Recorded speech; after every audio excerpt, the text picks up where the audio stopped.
السلام علیکم ورحمۃ اللہ وبرکاتہ، نحمده ونصلی علی رسولہ الکریم، اما بعد فاعوذ باللہ من الشیطان الرجیم، بسم اللہ الرحمن الرحیم، رب اشرح لی صدری ویسر لی امری واحلل عقدۃ من لسانی یفقہوا قولی۔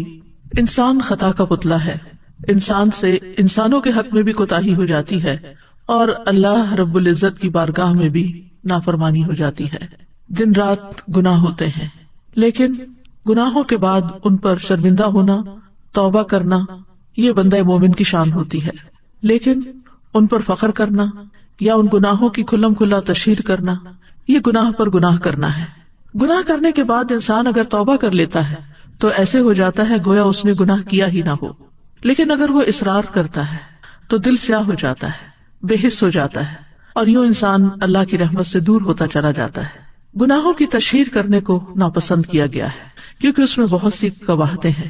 ایسا شخص دوسروں کو بھی گناہ کی دعوت دے رہا ہوتا ہے تو قیامت کے دن وہ ان کے گناہ کا بوجھ بھی پھر اٹھائے گا۔ خصوصاً وہ لوگ جو معاشرے میں فحش کو عام کرتے ہیں، ان کے لیے قرآن میں دنیا اور آخرت میں دردناک عذاب کی بشارت دی گئی ہے۔ جس قوم میں فحاشی اعلانیہ ظاہر ہو جاتی ہے تو ایک حدیث کے مطابق ان میں طاعون اور ایسی بیماریاں پھیلنے لگتی ہیں جو ان سے پہلے کے لوگوں میں کبھی سنی بھی نہ گئی ہوں۔ گناہ کی تشہیر ناپسندیدہ کام ہے۔ صحت مند معاشرے کے لیے جو چیز ضروری ہے وہ یہ ہے کہ لوگ ایک دوسرے کی خوبیوں کا چرچا کریں، نیکیوں کو عام کریں، خیر کی دعوت دیں، لیکن برائیوں کا نہیں۔ خوبیوں کے چرچے سے معاشرے میں مثبت اقدار کو فروغ ملتا ہے، لیکن لوگوں کے عیب بیان کرنا اور خاص طور پر مجلسوں میں لوگوں کی برائیوں کا چرچا کرنا، یہ ایک قابل اعتراض بات ہے۔ اگر کسی انسان سے کوئی غلطی ہو جائے تو اسے تنہائی میں سمجھانا چاہیے، اس کی تشہیر نہیں کرنی چاہیے۔ لیکن ایک صورت اس سے مبرہ ہے جس کا ذکر اس آیت میں آتا ہے، لا يحب اللہ الجہر بالسوء من القول الا من ظلم وکان اللہ سمیعا علیما۔ اللہ بری بات کے ساتھ آواز بلند کرنے کو پسند نہیں کرتا مگر جس پر ظلم کیا گیا ہو، اور اللہ خوب سننے والا، خوب جاننے والا ہے۔ اس آیت میں برائی کے پھیلانے کی ممانعت کی گئی ہے۔ شریعت نے اس بات کی تاکید کی ہے کہ کسی کے اندر برائی دیکھو تو اس کا چرچا نہ کرو بلکہ تنہائی میں اس کو سمجھاؤ۔ تو لا يحب اللہ الجہر بالسوء من القول، اللہ بری بات کے ساتھ آواز بلند کرنے کو پسند نہیں کرتا۔ بالسوء میں کیا چیزیں ہیں؟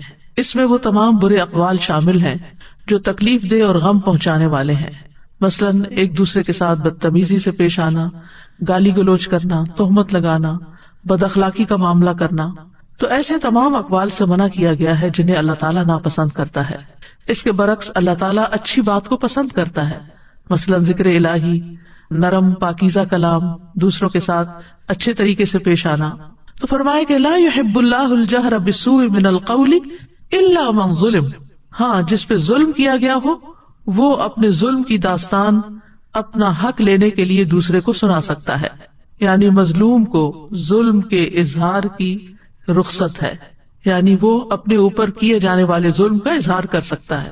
لہذا مظلوم کے لیے ظالم کے خلاف بد دعا کا اظہار کرنا جائز ہے۔ اسی طرح اگر وہ کسی سے ذکر کر سکتا ہے تاکہ اس کی مدد کی جا سکے تو اس کی بھی اجازت ہے۔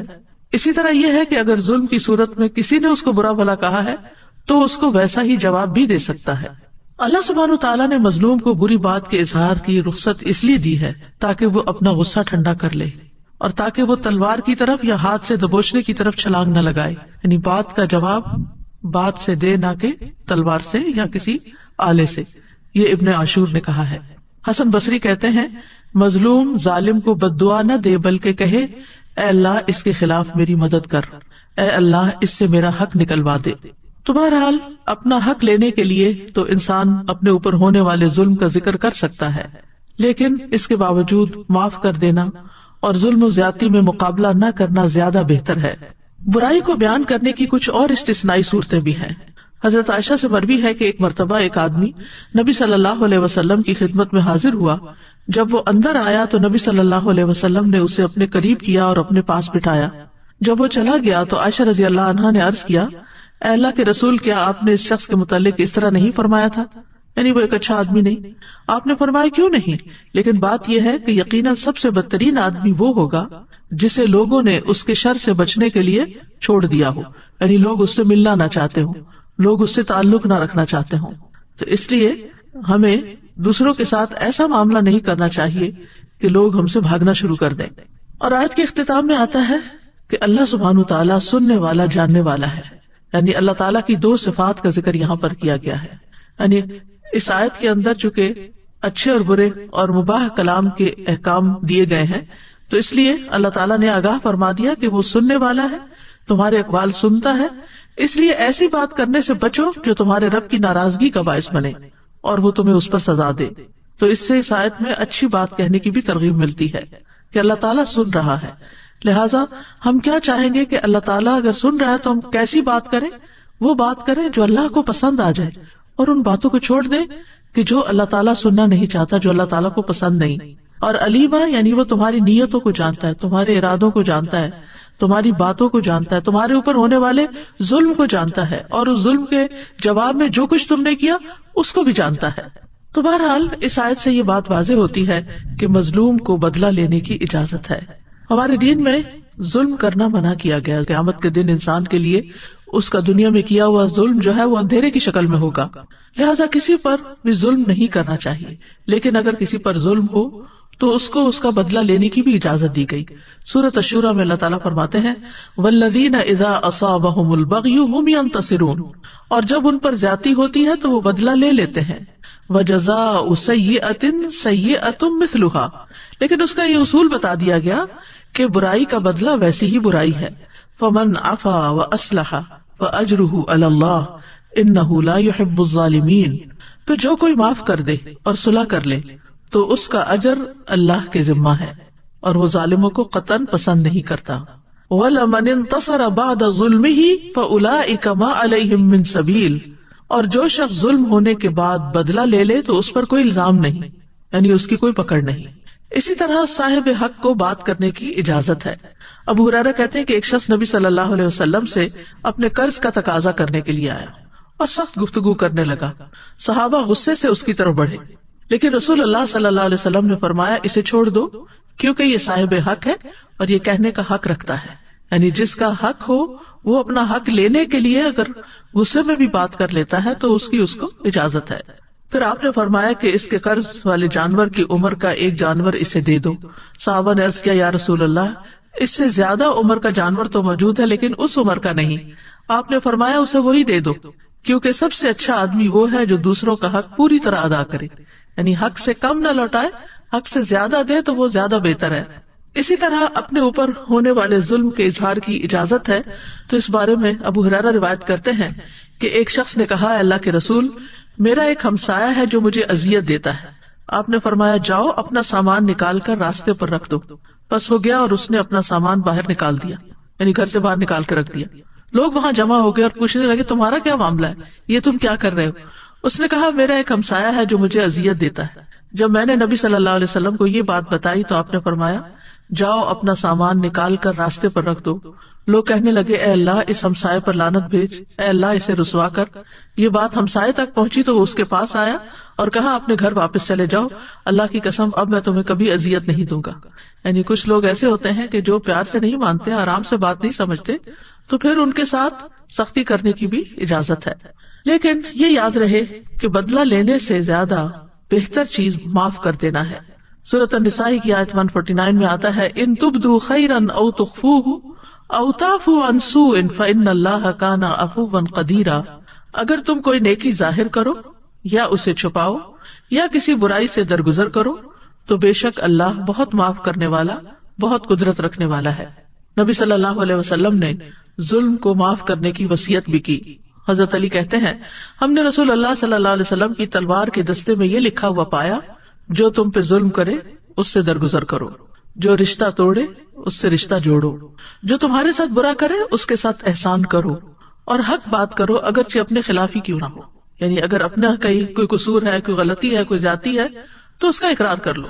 تو بہرحال انسان دوسرے کو بھی معاف کر دے اور خود اپنے بارے میں بھی اللہ تعالیٰ سے معافی کی درخواست کرتا رہے.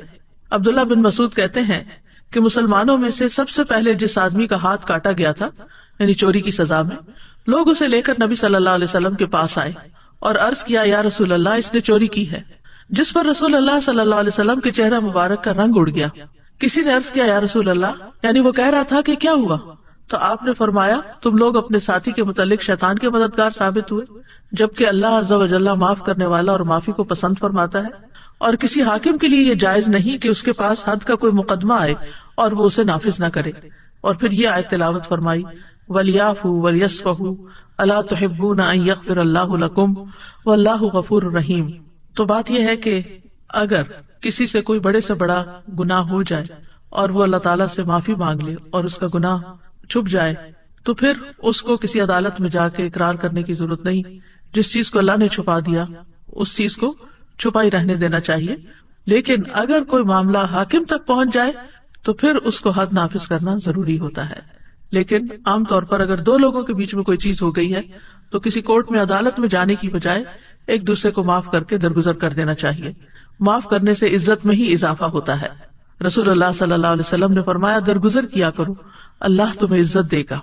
ایک اور روایت میں آتا صحیح مسلم میں رسول اللہ صلی اللہ علیہ وسلم نے فرمایا صدقہ مال کو کم نہیں کرتا۔ بظاہر ایسا لگتا ہے کہ وہ ہمارے ہاتھ سے نکل گیا، ہمارے اکاؤنٹ میں کمی ہو گئی، لیکن اللہ سبحانہ وتعالیٰ کہیں اور سے عطا کر دیتا ہے، اور معاف کرنے سے اللہ بندے کی عزت میں اضافہ ہی کرتا ہے، اور جو اللہ کے لیے تواضع اختیار کرتا ہے اللہ اس کو بلندی عطا فرماتا ہے۔ اور پھر اس آیت میں ایک خاص بات یہ ہے کہ اس میں اللہ سبحانہ وتعالیٰ کی صفت محبت کا اس بات ملتا ہے کہ اللہ تعالیٰ محبت بھی کرتا ہے۔ امام ابن تیمیہ کہتے ہیں کہ کتاب و سنت اور مسلمانوں کا اجماع ہے کہ اللہ اپنے مومن بندوں سے محبت کرتا ہے اور وہ اس سے محبت کرتے ہیں، جیسا کہ اللہ تعالیٰ کا فرمان ہے وَالَّذِينَ آمَنُوا أَشَدُّ حُبًّا لِلَّهِ، ایمان والے سب سے زیادہ اللہ ہی سے محبت کرتے ہیں۔ اللہ سبحانہ وتعالیٰ کس سے محبت کرتا ہے؟ اللہ تعالیٰ محسنین سے محبت کرتا ہے، دوسروں پر احسان کرنے والوں سے، یعنی جو ہم سے اچھا نہ کرے ہم اس کے ساتھ اچھا کریں۔ ان اللہ یحب المحسنین، اللہ تعالیٰ متقین سے محبت کرتا ہے، فإن اللہ یحب المتقین، اور جس سے اللہ تعالیٰ محبت کرتا ہے اس کا اعلان کر دیتا ہے۔ حدیث میں آتا ہے جب اللہ تعالیٰ کسی بندے سے محبت کرتے ہیں تو جبریل علیہ السلام کو بلاتے ہیں اور ان سے کہتے ہیں بے شک میں اپنے اس بندے سے محبت کرتا ہوں، تم سب اس سے محبت کرو۔ تو جبریل علیہ السلام حاملین عرش میں اس کا چرچا کرتے ہیں، تو آسمان والے حاملین عرش کی ملی جلی آوازوں کا شور سنتے ہیں، تو ساتویں آسمان والے بھی اس سے محبت کرنے لگتے ہیں، پھر ہر ایک آسمان والے اس سے محبت کرتے ہیں، یہاں تک کہ اس کی مقبولیت آسمان دنیا تک آ جاتی ہے، پھر اس کا ذکر زمین پر اتر آتا ہے، پھر زمین والے بھی اس سے محبت کرنے لگتے ہیں۔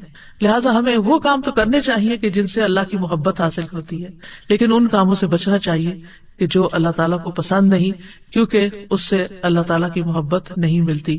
اور انہی میں سے ایک کام ہے لا یحب اللہ الجہر بالسوء، کہ برائی کو، گناہ کو ظاہر کرنا اللہ کو پسند نہیں، اونچی آواز میں اس کا چرچا کرنا اللہ کو پسند نہیں۔ اور سب سے بڑا گناہ یہ ہے کہ انسان اعلانیہ نافرمانی کرے، کھلم کھلا کرے، ڈھیٹ بن کے کرے، اوپنلی کرے۔ جب کوئی انسان علل اعلان گناہ کا ارتکاب کرتا ہے یا چھپ کر کرتا ہے اور اللہ تعالیٰ اس پہ پردہ ڈال دیتا ہے، لیکن وہ اللہ کے اس گناہ پہ پردہ ڈالنے کو کمتر سمجھتے ہوئے لوگوں کو بتانے لگتا، تو یہ چیز اللہ تعالیٰ کو سخت ناپسند ہے۔ اسی لیے اللہ تعالیٰ نے فرمایا لا یحب اللہ الجہر بالسوء من القول الا من ظلم، صرف مظلوم کو اجازت ہے ورنہ اجازت نہیں ہے۔ اور اس میں خاص طور پر جس چیز کو برا سمجھا گیا ہے وہ ہے گناہ کو ظاہر کرنا، کھلم کھلا کرنا، یعنی زبان سے کوئی گالی گلوچ مثلاً کرنا، یا عملی طور پر کوئی گناہ کر کے پھر اس کا اشتہار دینا یا اس پر فخر کرنا۔ ابو ہریرہ کہتے ہیں کہ میں نے رسول اللہ صلی اللہ علیہ وسلم کو فرماتے ہوئے سنا کہ میری تمام امت کو معاف کر دیا جائے گا سوائے کھلم کھلا گناہ کرنے والوں کے۔ اور گناہوں کو کھلم کھلا کرنے میں یہ بھی شامل ہے کہ ایک شخص رات کو کوئی گناہ کا کام کرے اور اس کے باوجود کہ اللہ نے اس کے گناہ کو چھپا دیا، مگر صبح ہونے پر وہ کہنے لگے اے فلاں میں نے کل رات فلاں فلاں برا کام کیا تھا، رات گزر گئی تھی، اس کے رب نے اس کا گناہ چھپائے رکھا، لیکن جب صبح ہوئی تو وہ خود اللہ کے پردے کھولنے لگا۔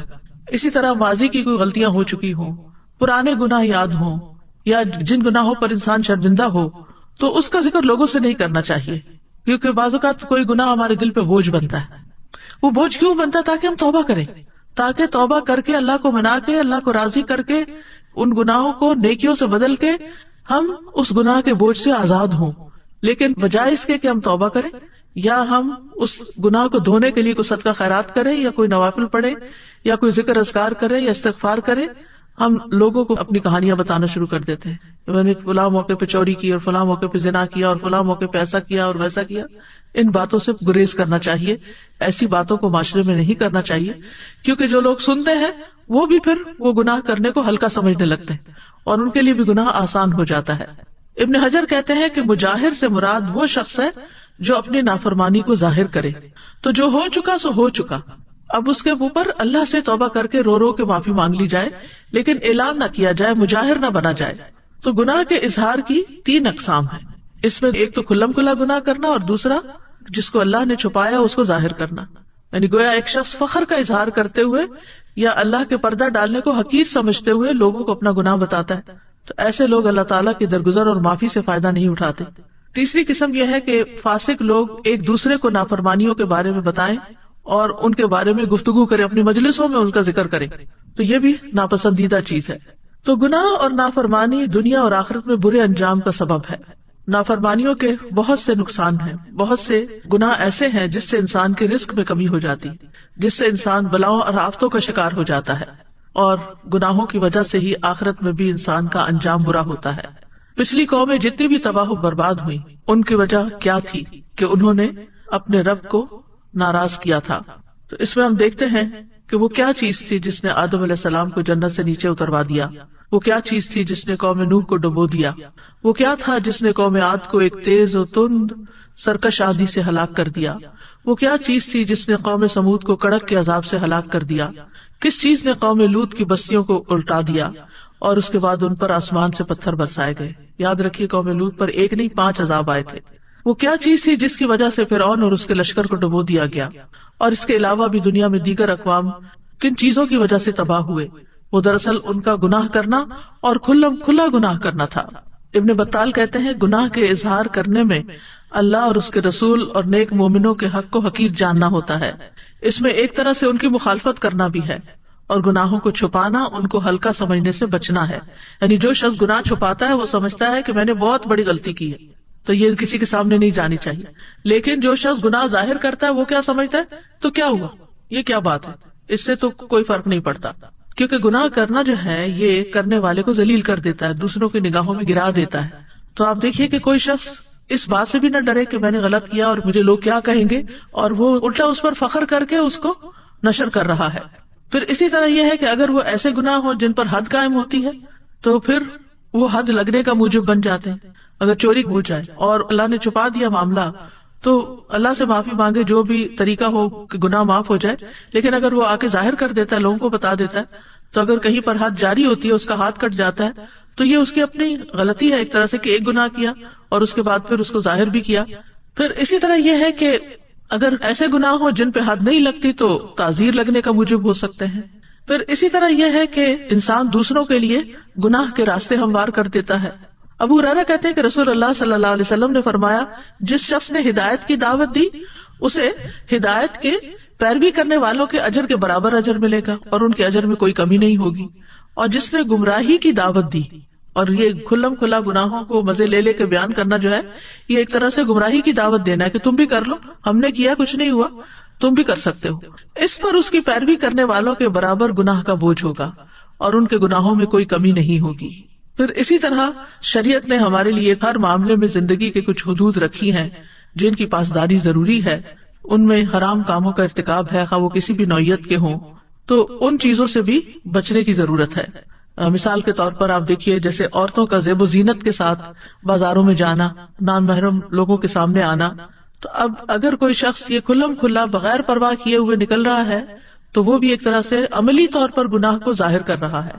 اسی طرح کھلم کھلا شراب پینا، کہ اس ملک میں تو کوئی پابندی نہیں، کوئی روک ٹوک نہیں، لیکن یہ ہے کہ اگر تم مسلمان ہو اور تم ایسا کام کر رہے ہو سب کے سامنے، تو اس کا یہ مطلب نہیں کہ چھپ کے کرتا رہے، نہیں، چھپ کے کرنا بھی منع ہے، کیونکہ چھپ کے کرنا اس لحاظ سے اور برا ہے کہ اللہ سبحانہ تعالیٰ دیکھتا ہے، لیکن یہاں مطلب یہ ہے کہ جب انسان کھلم کھلا بیچ بازار کے کوئی کام کر رہا ہوتا ہے تو جتنے بھی راہ گزر لوگ ہوتے ہیں وہ اس سے انسپائر ہوتے ہیں اور پھر وہ بھی ان گناہوں میں ملوث ہو جاتے ہیں۔ پھر اس آیت سے یہ بات بھی دیکھنے کی ہے کہ اللہ تعالیٰ کے ناپسندیدہ اقوال کون سے ہیں۔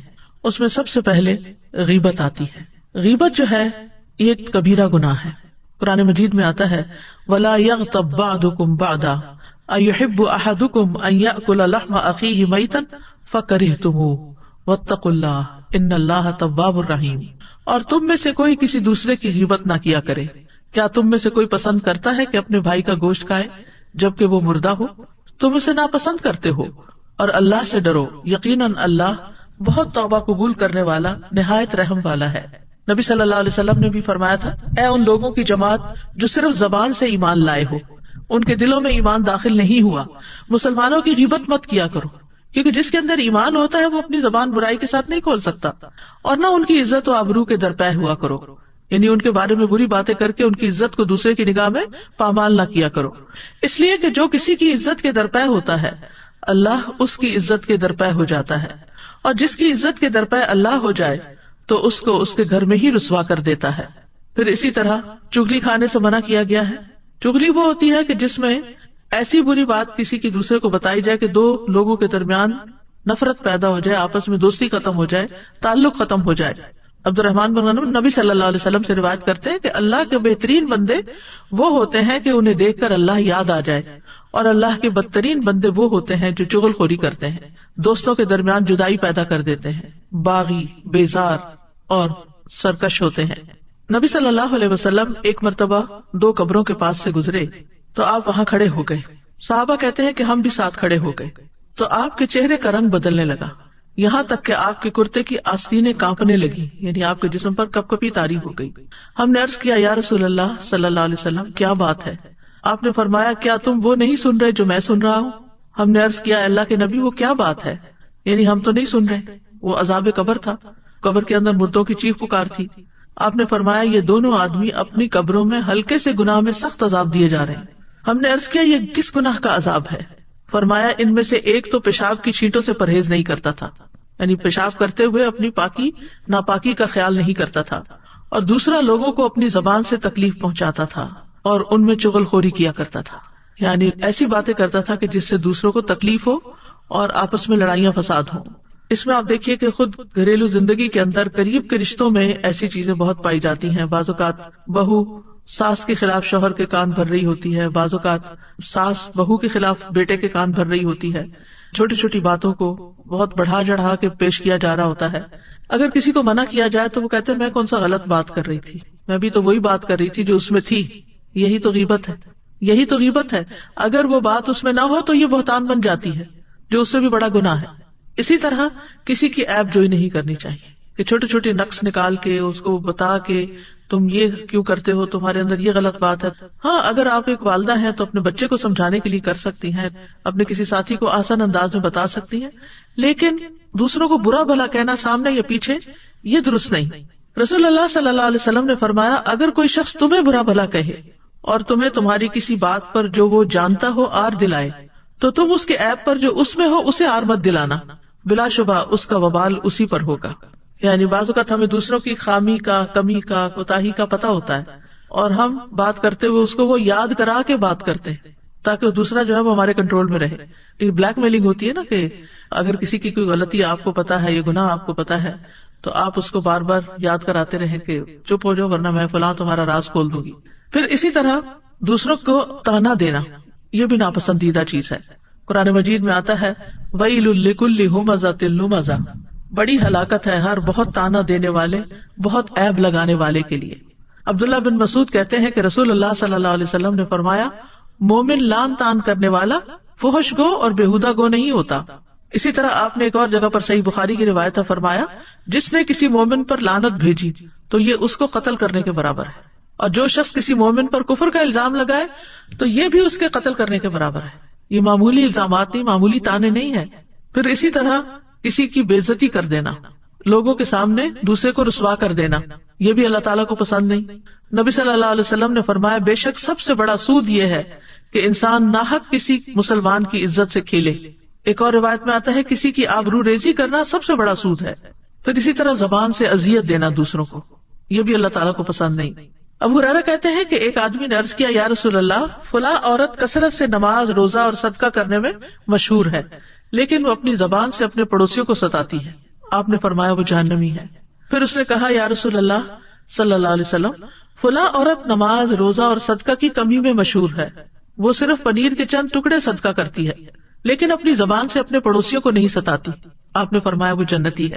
پھر اسی طرح بہت زیادہ باتیں کرنا اور دوسرے کے سر چڑھ جانا، زبان آوری کرنا، اس کے بارے میں رسول اللہ صلی اللہ علیہ وسلم نے فرمایا یقیناً اللہ عز و جل ایسے آدمی سے غصے ہوتا ہے جو بہت باتیں بنائے، جو اپنی زبان کو ایسے چلائے جیسے گائے اپنی زبان چلاتی، یعنی لپیٹ لپیٹ کے گھاس کھاتی ہے۔ اسی طرح فحش باتیں کرنا، یہ بھی اللہ تعالیٰ کو ہرگز پسند نہیں۔ حدیث میں آتا ہے فحش گوئی اور زیادہ باتیں کرنا نفاق کے 2 شعبے ہیں۔ پھر اسی طرح گالی گلوچ کرنا، رسول اللہ صلی اللہ علیہ وسلم نے فرمایا بے شک اللہ نے میری طرف وحی نازل فرمائی ہے کہ تواضع اختیار کرو، کوئی کسی کے خلاف سرکشی نہ کرے اور نہ کوئی کسی پر فخر کرے۔ تو میں نے عرض کیا اے اللہ کے رسول، اگر کوئی مجھے ایسے وجبے میں گالی دے جو لوگ حیثیت میں مجھ سے کم ہوں، اس پر میں اسے جواب دوں تو کیا پھر بھی مجھے گناہ ہوگا؟ آپ نے فرمایا 2 گالی گلوچ کرنے والے 2 شیطان ہوتے ہیں، ایک دوسرے کی آبرو ریزی کرتے ہیں، یعنی اس کی عزت پامال کرتے ہیں اور جھوٹ بولتے ہیں۔ پھر اسی طرح لڑائی جھگڑا کرنا، یہ بھی اللہ تعالیٰ کو سخت ناپسند ہے۔ بے شک اللہ کے ہاں سب سے ناپسندیدہ آدمی وہ ہے جو سخت جھگڑالو ہو۔ پھر کیل و کال، بحث مباحثہ کرنا، نبی صلی اللہ علیہ وسلم نے فرمایا اللہ تمہارے لیے 3 باتیں پسند نہیں کرتا، بلا وجہ کی گپ شپ، مال کو ضائع کرنا اور کثرت سوال، یعنی بحث مباحثے کے لیے۔ پھر اسی طرح لایانی گفتگو کرنا، یہ بھی اللہ کو پسند نہیں۔ اور اچھا اسلام کون سا ہے؟ جس میں انسان لایانی باتوں سے پرہیز کرے جن کا کوئی مطلب مقصد ہی نہیں۔ رسول اللہ صلی اللہ علیہ وسلم نے فرمایا انسان کے اسلام کی خوبی یہ ہے کہ وہ بے فائدہ چیزوں کو چھوڑ دے۔ پھر گناہوں کو کھلم کھلا بیان کرنا جو ہے یہ بھی سخت ناپسندیدہ ہے۔ آپ صلی اللہ علیہ وسلم نے فرمایا میری تمام امت کو معاف کر دیا جائے گا سوائے گناہوں کو کھلم کھلا کرنے والوں کے۔ اور گناہ کو کھلم کھلا کرنے میں یہ بھی شامل ہے کہ ایک شخص رات کو کوئی گناہ کا کام کرے، اس کے باوجود کہ اللہ نے اس کا گناہ چھپا دیا ہو، مگر صبح ہونے پہ کہنے لگے کہ اے فلاں میں نے کل رات فلاں فلاں برا کام کیا تھا، رات گزر گئی تھی اور اس کے رب نے اس کا گناہ چھپا دیا تھا، لیکن جب صبح ہوئی تو وہ خود اللہ کے پردے کو کھولنے لگا۔ پھر اسی طرح یہ ہے کہ کسی کے اوپر فتوی جاری کرنا کہ اللہ تمہیں نہیں بخشے گا۔ 2 لوگ تھے بنی اسرائیل میں، ایک دوسرے کے بھائی بنے ہوئے تھے، ان میں سے ایک بہت گناہگار تھا اور دوسرا عبادت میں خوب کوشش کرتا تھا۔ عبادت گزار آدمی ہمیشہ دوسرے بھائی کو گناہ کرتے ہوئے دیکھتا اور اس سے کہتا کہ رک جاؤ۔ ایک روز اس نے کوئی گناہ کرتے ہوئے اس کو دیکھا تو اس سے کہا کہ اس گناہ سے رک جاؤ۔ گناہگار نے کہا مجھے میرے رب کے ساتھ چھوڑ دو، کیا تم مجھ پہ نگران بنائے گئے ہو؟ اس نے کہا کہ اللہ کی قسم اللہ تمہاری مغفرت نہیں کرے گا، یا یہ کہا کہ اللہ تمہیں جنت میں داخل نہیں کرے گا۔ چنانچہ دونوں کو مار دیا گیا، روحیں قبض کر لی گئی۔ دونوں رب العالمین کے ہاں جمع ہوئے تو اللہ نے اس عبادت میں کوشش کرنے والے سے فرمایا کیا تو مجھے جانتا تھا؟ جو میرے ہاتھ میں ہے تجھے اس پر قدرت حاصل تھی۔ اور پھر گناہگار سے فرمایا جاؤ میری رحمت سے جنت میں داخل ہو جاؤ، اور دوسرے کے متعلق فرمایا کہ جاؤ آگ میں داخل ہو جاؤ۔ یعنی اتنے سالوں کی عبادت جو تھی وہ اس کے کام نہ آئی۔ اس کے برعکس وہ شخص جو اللہ سے ڈرتا تھا، معلوم نہیں اس کی کیا مجبوری تھی، تو اللہ نے اپنی رحمت سے اس کو معاف کر دیا۔ ابو ہریرہ کہتے ہیں اس ذات کی قسم جس کے ہاتھ میں میری جان ہے، اس نے ایسی بات کہہ دی جس نے اس کی دنیا اور اس کی آخرت دونوں ہی تباہ کر دی۔ دنیا سے بھی مر گیا اور آخرت میں بھی، صرف یہ کہنے پہ کہ اللہ تمہیں کبھی معاف نہیں کرے گا۔ اسی طرح یہ بھی نہیں کہنا چاہیے کہ میں تمہیں کبھی معاف نہیں کروں گی۔ کیا آپ نہیں چاہتے کہ اللہ تعالیٰ آپ کو معاف کر دے؟ تو دوسروں کے گناہ بھی معاف کر دینے چاہیے۔ پھر کچھ باتیں جو ہیں وہ اللہ تعالیٰ کو پسند ہیں جو کرنی چاہیے، ان میں نیک عمل کرنا اور اس کی طرف دعوت دینا۔ وَمَنْ أَحْسَنُ قَوْلًا مِّمَّنْ دَعَا إِلَى اللَّهِ وَعَمِلَ صَالِحًا وَقَالَ إِنَّنِي مِنَ الْمُسْلِمِينَ، اور بات کے اعتبار سے اس سے اچھا کون ہے جو اللہ کی طرف بلائے اور نیک عمل کرے اور کہے کہ بے شک میں فرما برداروں میں سے ہوں۔ اسی طرح نصیحت کی بات کرنا، اچھی گفتگو کرنا۔ سورۃ بنی اسرائیل میں آتا ہے وَقُلْ لِعِبَادِي يَقُولُوا الَّتِي هِيَ أَحْسَنُ إِنَّ الشَّيْطَانَ يَنزَغُ بَيْنَهُمْ إِنَّ الشَّيْطَانَ كَانَ لِلْإِنسَانِ عَدُوًّا مُبِينًا، اور میرے بندوں سے کہہ دو وہ بات کہیں جو سب سے اچھی ہو، وہ بات کہیں جو سب سے اچھی ہو، بے شک شیطان ان کے درمیان جھگڑا ڈلواتا ہے، بے شک شیطان انسان کا کھلا دشمن ہے۔ پھر اسی طرح ہمارے دین میں اچھی بات کو صدقہ کہا گیا۔ نبی صلی اللہ علیہ وسلم نے فرمایا اچھی بات بھی صدقہ ہے۔ حکیم کہتے ہیں کہ جس میں 3 اوصاف پائے جائیں وہ نیکی کو پہنچ جاتا ہے۔ نمبر 1 سخاوت، نمبر 2 تکلیف پر صبر، اور نمبر 3 عمدہ کلام کرنا۔ وہ آتا نا کہ تم نیکی کو پا نہیں سکتے جب تک کہ تم یہ اور یہ کام نہ کرو، یہاں یہ بتا دیا گیا کہ یہ لوگ وہ تو نہیں کر سکتے لیکن اس طریقے سے اجر کما سکتے ہیں۔ پھر نرم گفتگو کرنا جو ہے جنت میں لے جانے والے کاموں میں سے ہے۔ نبی صلی اللہ علیہ وسلم نے فرمایا جنت میں ایک منزل ایسی ہے جس کا اندر باہر سے اور باہر اندر سے نظر آتا ہے۔ ابو موسیٰ اشعری نے پوچھا اللہ کے رسول وہ کس کو ملے گی؟ فرمایا جو گفتگو میں نرمی کرے، کھانا کھلائے، اور رات کو جب لوگ سو رہے ہوں تو اللہ کے لیے قیام کرے۔ پھر اسی طرح نبی صلی اللہ علیہ وسلم کے بارے میں آتا ہے کہ وہ بد زبان اور فحش گو نہیں تھے۔ آپ فرمایا کرتے تھے تم میں سب سے بہتر شخص وہ ہے جس کے اخلاق سب سے اچھے ہوں، اور مومن تو ہوتا ہی وہ ہے جس کے ہاتھ اور زبان سے دوسرے سلامت رہے۔ عبداللہ بن مسعود کہتے ہیں میں نے رسول اللہ صلی اللہ علیہ وسلم سے پوچھا اے اللہ کے رسول اعمال میں سب سے افضل عمل کون سا ہے؟ آپ نے فرمایا نماز کو اس کے وقت پر پڑھنا۔ پھر کہا پھر کون سا اے اللہ کے رسول؟ فرمایا یہ کہ لوگ تمہاری زبان سے محفوظ رہیں، یعنی تمہاری زبان سے کسی کو تکلیف نہ پہنچے۔ پھر اسی طرح آپ نے فرمایا میں ذمہ دار ہوں جنت میں ایک جانب محل کا اس شخص کے لیے جو حق پہ رہتے ہوئے جھگڑا چھوڑ دے، یعنی حق اس کا ہے لیکن وہ ختم کر دے، بھلا دے اس کو، اور جنت کے درمیان میں ایک محل اس کا ہے جو مزاح میں بھی جھوٹ چھوڑ دے، اور جنت کی اعلیٰ منازل میں ایک محل ہے اس شخص کے لیے جو اپنے اخلاق کو عمدہ بنا لے۔ پھر اسی طرح دوسروں کی پردہ پوشی کرنا جو ہے اللہ تعالیٰ کو پسند ہے۔ جو شخص کسی مسلمان کے عیب کو چھپائے گا اللہ تعالیٰ قیامت کے دن اس کے عیب کو چھپا دے گا۔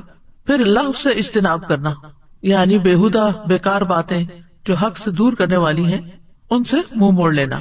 اور پھر حقیقت یہ ہے کہ انسان کو اللہ سبحانہ تعالیٰ سے دعا بھی کرنی چاہیے، کیونکہ بہت سی ارادے انسان باندھتا ہے، نیت کرتا ہے، جب اس طرح کی کوئی کلاس اٹینڈ کرتا ہے بہت سی احادیث سننے کو مل جاتی ہیں تو انسان واپس جا کر ریلیکس ہو جاتا ہے اور وقتی طور پر ہی عمل کرتا ہے، لیکن بعد میں پھر ان کو بھول جاتا ہے۔ تو اس کے لیے دعا بہت فائدہ مند ہے۔ ان میں سے اللہ کے پسندیدہ کاموں کی توفیق کی دعا مانگنا، رب اوزعنی ان اشکر نعمتک التی انعمت علی وعلی والدی وان اعمل صالحا ترضاہ وادخلنی برحمتک فی عبادک الصالحین۔ اے میرے رب مجھے توفیق دے کہ میں تیری نعمت کا شکر ادا کروں جو تو نے مجھ پر اور میرے ماں باپ پر کی ہے، اور یہ کہ میں نیک عمل کروں جسے تو پسند کرے، اور اپنی رحمت سے مجھے اپنے نیک بندوں میں داخل فرما لے۔ پھر زبان کی درستگی کی دعا کرتے رہنا چاہیے، اللہم اہد قلبی وسدد لسانی واسلل سخیمۃ قلبی۔ اے اللہ میرے دل کو رہنمائی عطا فرما، میری زبان کو درستگی عطا فرما، اور میرے دل کے کینے کو دور کر دے۔ پھر دوسروں پر ظلم کرنے سے پناہ مانگنی چاہیے، اللہم انی اعوذ بک من الفقر والقلۃ والذلۃ واعوذ بک من ان اظلم او اظلم۔ اے اللہ میں فقر و فاقہ، قلت اور ذلت سے تیری پناہ میں آتا ہوں، اور اس بات سے تیری پناہ میں آتا ہوں کہ میں کسی پر ظلم کروں یا کوئی مجھ پہ ظلم کرے۔ پھر اسی طرح اگر غصے میں آ جائے انسان اور کسی پر زیادتی کر بیٹھے خود، تو اس صورت میں اس کو دعا کرنی چاہیے کہ اے اللہ جس مومن کو میں تکلیف دوں یا اس کو برا کہوں یا اسے سزا دوں تو اسے اس کے لیے کفارہ اور باعث قرب بنا دے کہ وہ قیامت کے دن تیرے سے قریب ہو۔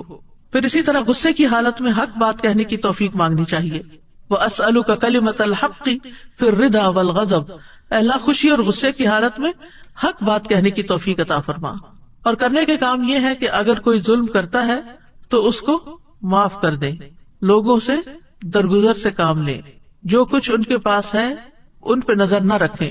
پھر اسی طرح اگر کوئی ہمارے ساتھ برائی کرے تو اس کا جواب احسن طریقے سے دیں، جاہلوں سے اعراض کریں، اپنی زبان کی حفاظت کریں، فائدے کی بات کریں ورنہ خاموش رہیں، زبان سے اللہ کی پسند ہی کی بات نکلے، لایانی اور بیکار گفتگو سے بچیں، کسی کے تکلیف پہنچانے پر اس کے لیے دعائے خیر کر دیں، تکلیف دینے والوں سے بدلہ نہ لیں اور ان سے خیر کی توقع رکھیں، ظالم کے حق میں بھی دعائے خیر کر دیں کہ اللہ سبحانہ تعالیٰ اس کو بھی ظلم سے باز آنے کی توفیق عطا فرمائے۔ وآخر دعوانا ان الحمد للہ رب العالمین۔ سبحانک اللہم وبحمدک، اشہد ان لا الہ الا انت، استغفرک واتوب الیک۔ السلام علیکم ورحمۃ اللہ وبرکاتہ۔